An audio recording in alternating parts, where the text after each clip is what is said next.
Olá, tudo bem com você? Vamos lá para aí um relembrar do nosso caminho vocacional para ajudar vocês nesse processo aí de discernimento. Qual é o carisma da Nova Jerusalém? Alguém pergunta. Apocalipse 21, versículo 2. Queremos viver a passagem do livro do Apocalipse, capítulo 21, versículo 2. Ponto, essa é a nossa resposta. Qual é a passagem? Vi a cidade santa, a nova Jerusalém, descendo do céu de junto de Deus, vestida como noiva, enfeitada para o seu esposo. Então ouvi uma voz forte que saía do trono e dizia: Esta é a morada de Deus com os homens, ele vai morar junto deles, e eles serão o seu povo, e o próprio Deus com eles será o seu Deus. Essa é a passagem. O que a gente quer fazer enquanto Nova Jerusalém? Nós queremos ser a Nova Jerusalém, esse lugar que desce do céu, esse lugar que desce, que se prepara, vestido como uma noiva, no sentido que se prepara para o Senhor. Alguém que tem a alma que quer ser do Senhor e dar a vida para o Senhor. Alguém que quer ser uma morada de Deus com os homens. O que acontece quando nós somos morada de Deus? Nós já somos pelo batismo. Carta de São Paulo, vós sois o templo do Espírito. Quando nós vivemos isso na intensidade, nós transformamos o mundo. Porque se eu sou melhor, minha gente, com certeza o mundo vai ser melhor. Isso a gente pode ver na história dos santos, até mesmo você no teu testemunho de família. O quanto, enquanto você melhorou, a tua família também melhorou. Essa é a nossa passagem. Nosso objetivo é construir um novo céu e uma nova terra, esse lugar, a morada de Deus, Deus com os homens, esse lugar de paz, de encontro pessoal. Então é grande, a gente pode falar muito sobre o nosso carisma, a gente pode ainda, porque a gente ainda está em descoberta de muito mais. Isso é o que a gente consegue perceber e tocar por aquilo que a gente já viu, o que Deus fez na nossa vida e na vida daqueles que Deus foi colocando também perto de nós. Qual é a fonte do carisma, Márcia? A fonte é a Eucaristia. Gente, lembre-se, todas as novas comunidades nasceram do batismo no Espírito Santo, então do movimento da renovação carismática. Todas elas são eucarísticas, todas elas têm a missão de evangelizar, todas elas são laicais. Então essa é a nossa característica, enquanto novas comunidades.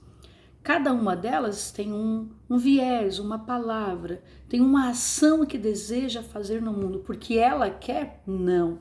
Porque Deus foi suscitando, foi chamando, foi mostrando e foi convidando. Esse é o nosso viés. E nós percebemos que nós nascemos da Eucaristia por quê? Porque de repente nós nos apaixonamos por Jesus. Ele foi nos tomando com seu Espírito.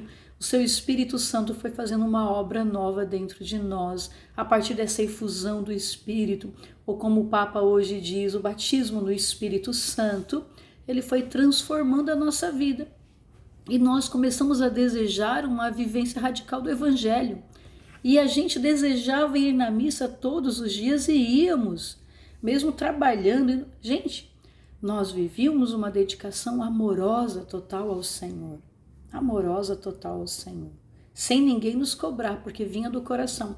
E de repente tudo se reuniu aonde? Lá na Eucaristia. Você está aqui? Você está aqui? Nossa, todos ali, porque era uma coisa que Deus fazia no coração de cada um. Então nós nascemos dali, da Eucaristia, do altar. E tem uma frase de João Paulo II que diz assim: a transformação do mundo não passa pelo ódio e pela violência, mas somente pelo Evangelho. E também, por isso essa frase nós pegamos também, porque ela nos faz, que confirma aquilo que Deus foi suscitando em nós. Realmente, a partir do momento que encontramos esse amor de Deus na nossa vida, deixamos o Espírito trabalhar em nós, nós fomos ficando melhores e o mundo à nossa volta foi ficando melhor. Então, nossa vida nasceu dentro da igreja, do desejo de querer viver a radicalidade do Evangelho. E por ver tantas pessoas distantes, mas Márcia, por que vocês desejaram fundar a Nova Jerusalém? Porque aquilo que a gente tinha experimentado, a gente queria passar para todo mundo. E foi. Então esse é o desejo de dizer, ei, tem jeito, tem solução, é possível. E seguimos o impulso do Espírito e a nossa própria liberdade de viver como leigos que vivem o seu batismo radicalmente, porque todos nós somos consagrados pelo batismo, mas nós vivemos com intensidade aquilo que às vezes muitas pessoas ainda não compreendem, então leigos que vivem a radicalidade do seu batismo para a igreja. Nós não queremos nós queremos trabalhar para a igreja, para que todos se salvem, para que voltem ao seu trabalho pastoral, para que a igreja tenha um monte de liderança, de catequistas, ministros, pessoas envolvidas, pessoas apaixonadas, tantos e tantos outros movimentos que possam nascer desse momento. E também na igreja, né, vivendo a vida sacramental na igreja, sendo fiel ao ensinamento do Papa, do bispo, o arcebispo agora, vivendo os conselhos evangélicos que Jesus nos deixou lá nos evangelhos, a obediência ao Pai, a castidade que Jesus vivia e a presa de viver daquilo que era necessário para naquele momento, naquela hora, e nós também vivermos isso. Qual é o projeto da Nova Jerusalém, Márcio? O projeto é viver o sonho de Deus. Qual é o sonho de Deus? Uma cidade santa, Jerusalém que vem descendo do céu e desce. Deus mora junto com o seu povo. E sabe aquela experiência de céu, da escatologia, que quando Jesus voltar, então ele vai reinar e todo o mal acabará? A gente quer viver isso agora, construir isso agora, sabe? Uma profecia, já viver agora, para que a gente já se acostume com aquilo que seremos na eternidade. Esse, então, é o nosso projeto. Qual é o nosso baluarte, Márcia? O nosso baluarte, minha gente, nós temos, olha, todos os santos de baluarte, porque eles são riquíssimos. Mas tem algo que nos chama a atenção, que é na família franciscana, os santos da família franciscana. São Francisco de Assis, com o seu ideal de viver, de apaixonamento por Jesus Cristo, seu ideal de construir, de restaurar o homem. Primeiro ele quer restaurar a igreja, ele acha que era a igreja material, depois ele compreende que não é a igreja material, mas é a igreja dos homens, é a igreja espiritual, né? O Papa da sua época, quando ele vai pedir para confirmar a sua regra de vida, uns dias anteriores o Papa teve um sonho de um magricelo com roupas de farroupilhas, assim, chegava para ele e chegava perto dele, e o Papa via como que uma destruição, um terremoto, e as colunas da igreja caindo, e aquele magricelo com aquelas roupas farroupilhas segurava a coluna da igreja e sustentava a igreja. Quando Francisco chegou, o Papa entendeu. Então nós queremos ser esses homens e mulheres apaixonados pela igreja. Então Francisco é essa inspiração desse homem que no seu tempo amou a igreja, num tempo super difícil, minha gente, num tempo dificílimo, num tempo em que a própria vida religiosa estava em crise, não de falta, mas corrupta. Mas Francisco não rompe, não fala mal, mas ama, vai fazendo comunhão, vai transformando, vai falar sobre moral, vai falar sobre ética, mas muito mais vai viver. Mas ele também vai falar, né? São Francisco de Assis, Santo Antônio de Pádua, o primeiro teólogo dentro da comunidade, que vem para a confraria de Francisco, que ele já era uma pessoa, já era padre, já era formado, dos dominicanos, que era uma fraternidade mais forte assim na época, e Francisco ainda ele escolhe um movimento pobre. Santo Antônio deixa tudo aquilo para estar com Francisco, porque ele quer ser mártir, ele quer evangelizar, ele quer para ir além das fronteiras, né? E ele vem junto com Francisco, e depois os frades pedem então para que ele pudesse ensinar a teologia para os frades. Mas Francisco tinha medo, não quero que meus frades sejam uma cabeça grande, um coração pequeno, eu quero que meus frades amem Jesus Cristo, porque muitas vezes a teologia ela nos deixa orgulhosos, soberbos, e não nos faz botar os pés no chão, e esse era o medo de Francisco, ficar só no ideal, nas ideias. Então ele ficou receoso, até que disse: Francisco, Antônio, você pode ensinar os meus freios, né? Mas não tire deles a fé, né? Não tire deles essa experiência. E Antônio, que foi incrível, se perdesse a Sagrada Escritura, ele sabia decor, ensinou os freios a teologia. Então, para nós, para mim pessoalmente, Santo Antônio, assim, ele é fantástico, né? Peço muito a intercessão dele para a pregação da palavra, para tocar os corações mais endurecidos.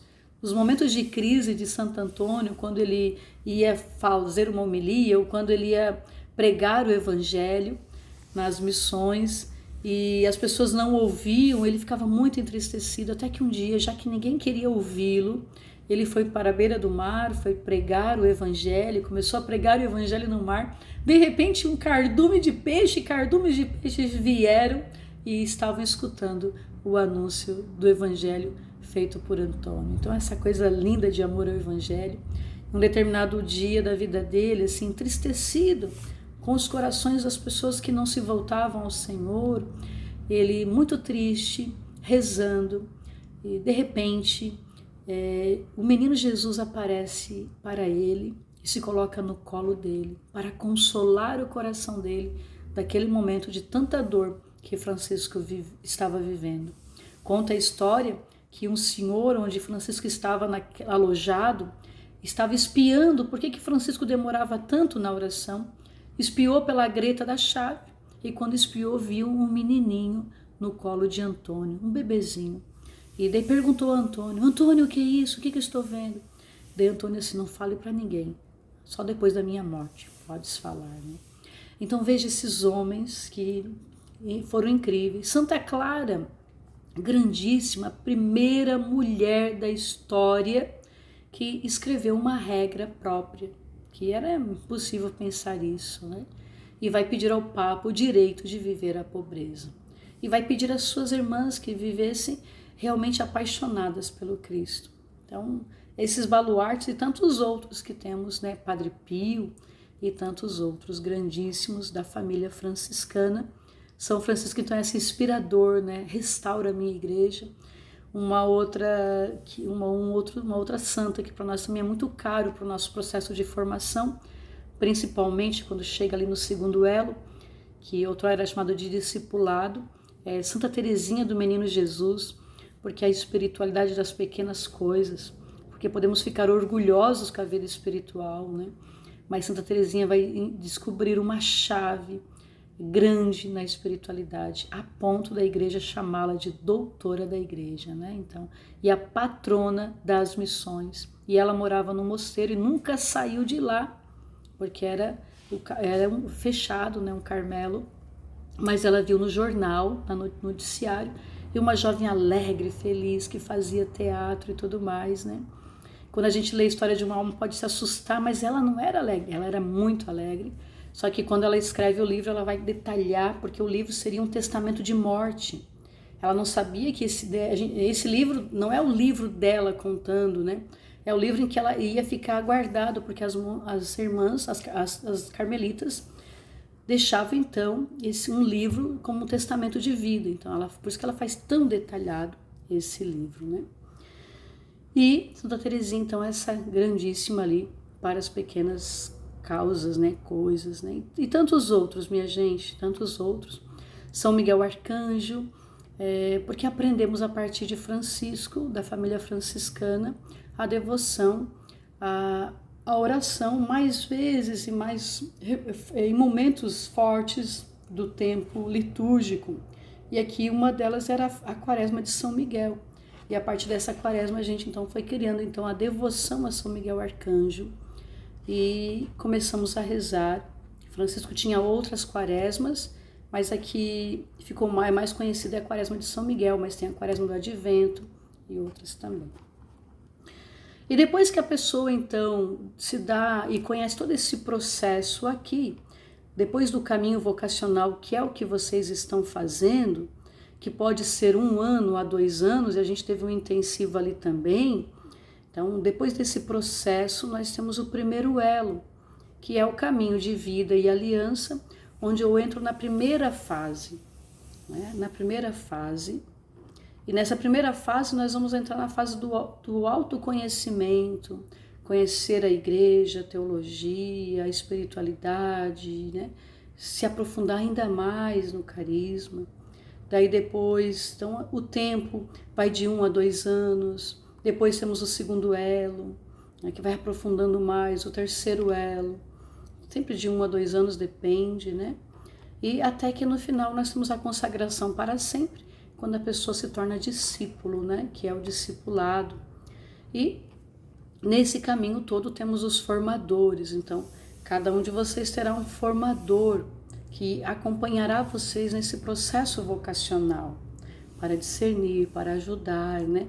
Com encontros mensais de formação, tá bom? Então, muito importante esse acompanhamento. Depois do discipulado, é pedido como obrigatório ter um diretor espiritual. Mas até o discipulado, a pessoa então, é obrigatório, né? Faz parte esse acompanhamento de crescimento espiritual, de vida fraterna, de missão, que é uma conversa tete a tete, olho a olho, falando como é que eu tenho vivido a minha vida espiritual, missionária, na minha família, quais as dificuldades, alegrias e assim por diante. E depois o discipulado, então, é pedido a ela um diretor espiritual. A pessoa fez todo o caminho, Márcia, e beleza, daí ela pretende sair. Não é isso que eu quero. Quando ela entra na aliança, ela entrou, então quando ela entra, ela vai fazer uma carta de entrada. Fazendo a carta de entrada, ela é arquivada. Para ela sair, tem que fazer uma carta de saída. Ela assina um termo voluntariado, faz a carta de entrada, depois faz a carta de saída. Isso fica arquivado para a história da comunidade. Quando a pessoa na consagração para sempre sai, daí aqui ela vai fazer a carta e ela vai então falar diante das autoridades, né, do conselho, a decisão dela para o conselho que quer sair, faz a carta, né, para uma carta por escrito, daí para o conselho, daí o conselho pode chamá-lo ou não. Na formação do primeiro elo, quando sai, e no segundo elo, ela faz uma carta de desligamento, né? E o formador, então, anexa e tem o processo de saída. Já quando é consagrado para sempre, a carta é escrita para o conselho e o conselho irá ler e depois fazer com a pessoa o discernimento, né? E caso a pessoa queira retornar depois da saída, né? Por isso que a gente tem que fazer bem o processo, né? Mas porque daí, para que saiba se quer ou não entrar, né? E o retorno, então, desculpa, caso ela queira voltar, né? Ela vai marcar uma reunião com seu formador ou com um membro do conselho formativo, falando do motivo que deseja voltar. Será avaliado junto ao seu processo formativo, né? Se não tiver nenhum impedimento civil, canônico ou dentro da vivência comunitária, ela poderá retornar. Caso tenha, daí será feito o discernimento, né?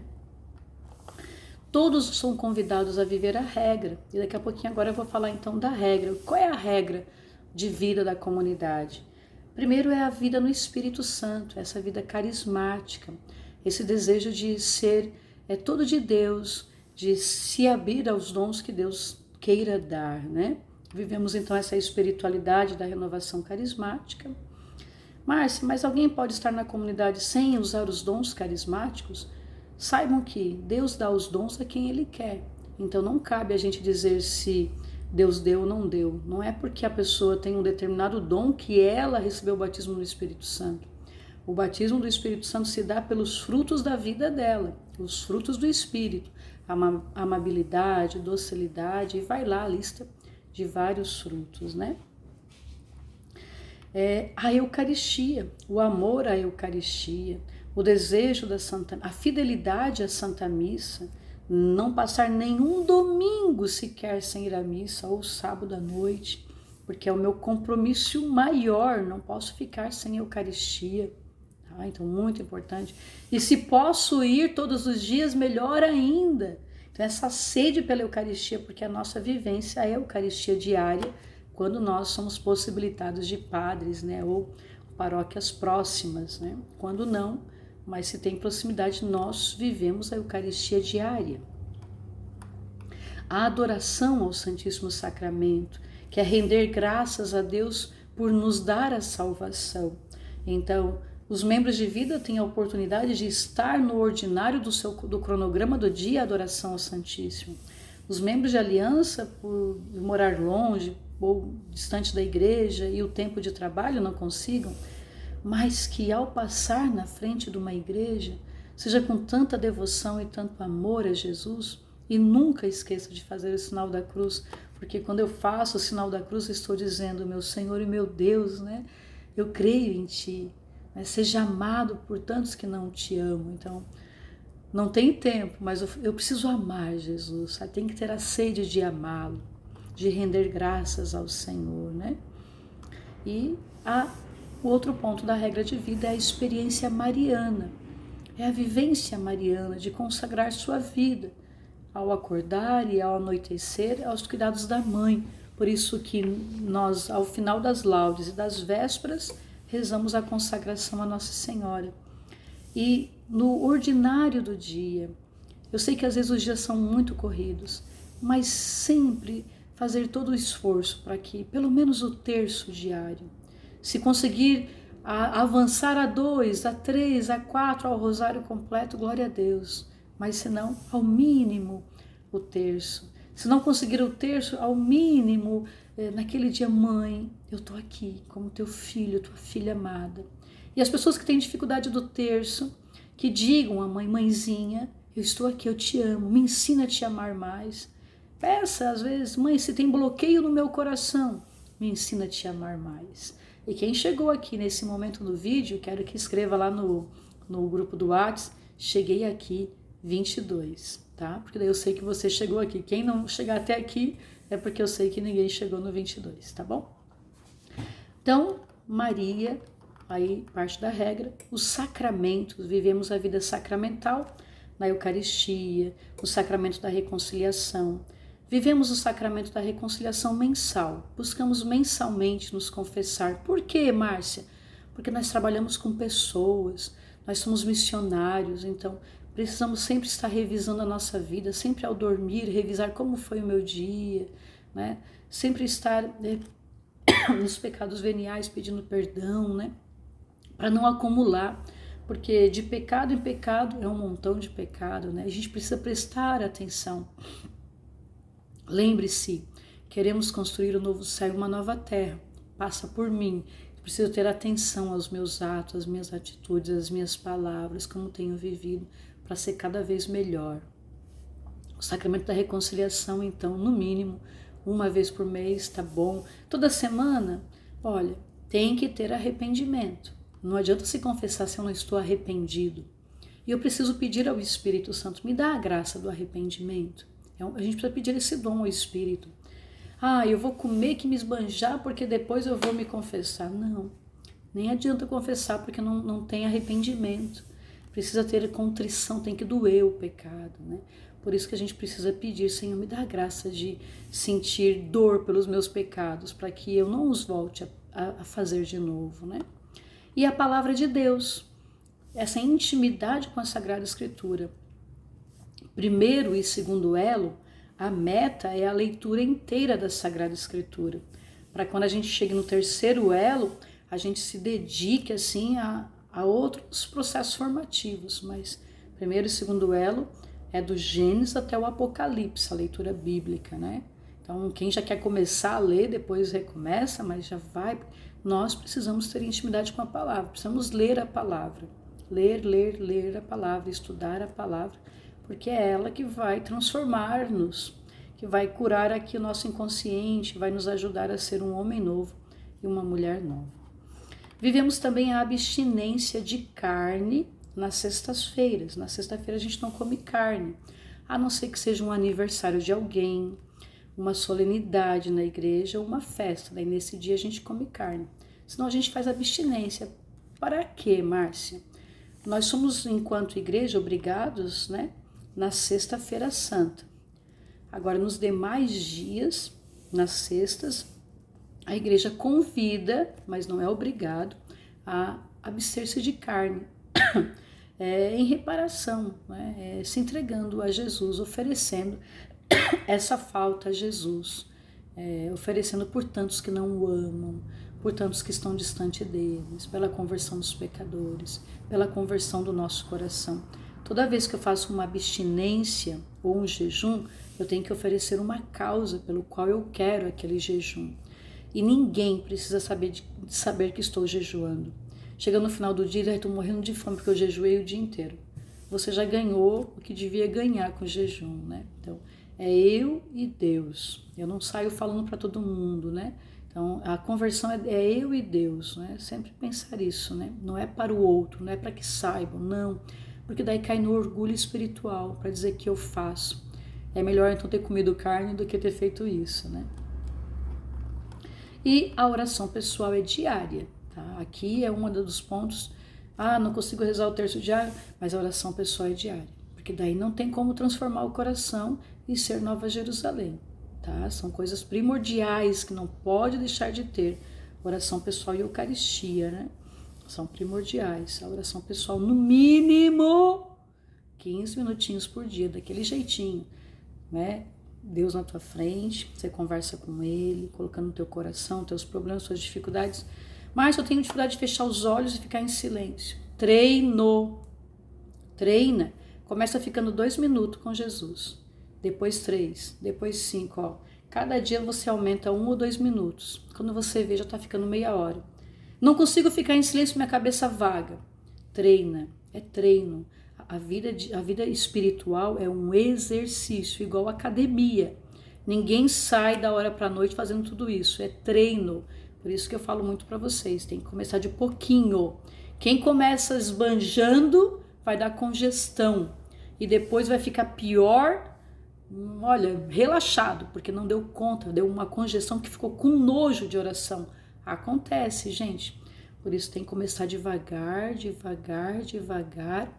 até que consegue, tá? Esse é o melhor processo, então, devagarinho. Tem um livrinho de leitura espiritual. Antes de dormir, sempre antes de dormir, leia esse livro de leitura espiritual. 2 minutinhos antes de dormir. 2 basta. Toda noite antes de dormir. Mas uma leitura espiritual, leitura da igreja, tá? Do catecismo da Igreja Católica, de um documento da igreja, de um livro de santo, para evangelizar nosso inconsciente. 2 minutinhos por dia.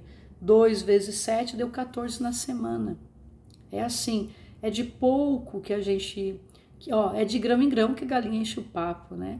Santa Teresinha do Menino Jesus. Vamos lá, devagar, fazendo aos pouquinhos. Mas a gente vai aumentando, e quando vê, já criou o hábito da leitura.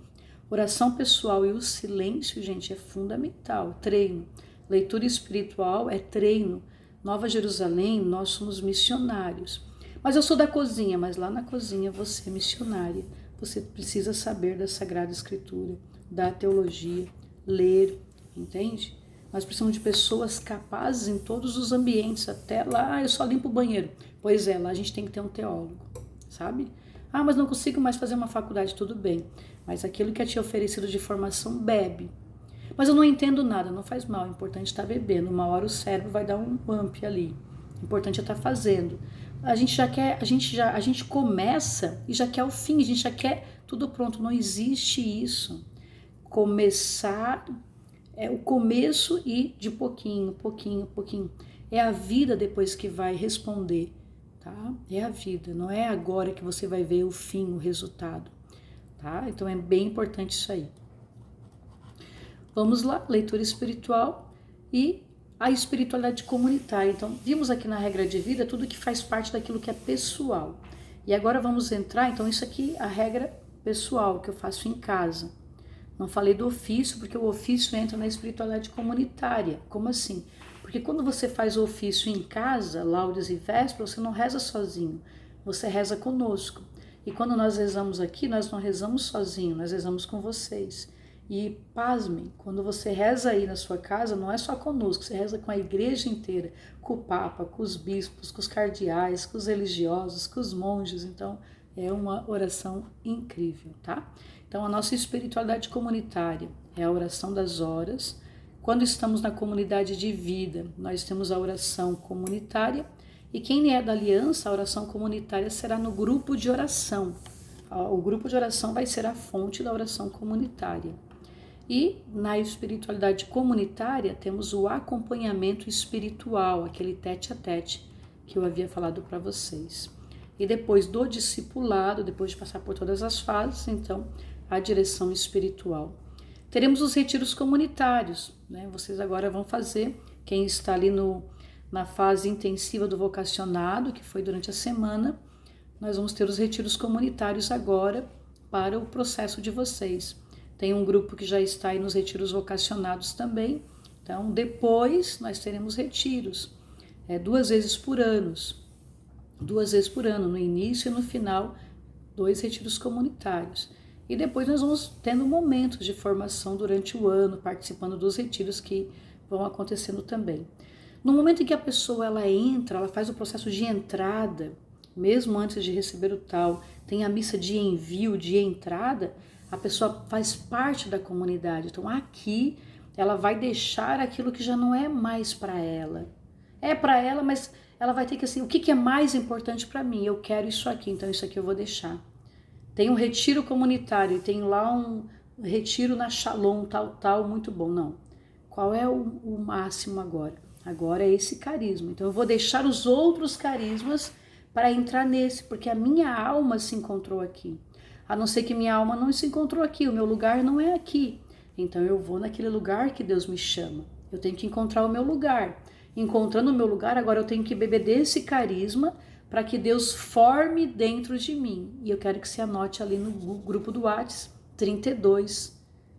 Tá? Anota lá. Quem anotou 32 eu sei que chegou até aqui. Então é bem importante isso aqui, tá, gente? Bem importante. No momento que eu entro, eu preciso seguir esse carisma, é essa roupa. Mas Márcia, porque às vezes a gente só quer oba, tá, gente? A gente não quer ser formado, a gente só quer vento, barulho, e não quer entrar dentro de si, não quer fazer exercício. Ninguém gosta de ir para terapia, ultimamente tenho visto. E uma vida de oração, uma vida espiritual terapia não, academia. É uma academia, então depois eu preciso botar a roupagem.